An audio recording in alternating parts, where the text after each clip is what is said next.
көрүүңүздөр менен.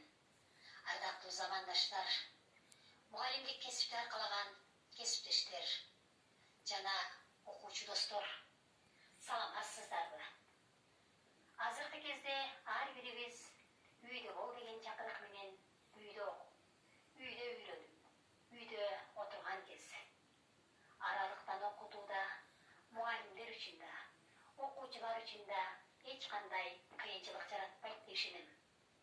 Анткени санариптик сабак учурдун талабы. Бул учурда ар бир мугалим жаңы технологиялар менен, жаңы программалар менен изденүүнүн үстүндө иш алып барышууда. Андыктан, урматтуу ата-энелер, окуучу достор, биз кандай гана кырдаал болбосун, билим берүүнү үзгүлтүккө учуратпайбыз.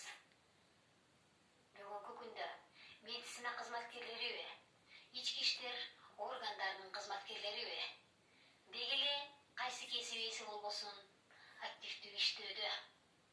Мына ошолордун катарында биздин мугалимдер жамааты да ар бир окуучусу менен тыгыз байланышта болуп, алардын сабак окуусун көзөмөлдөөдө.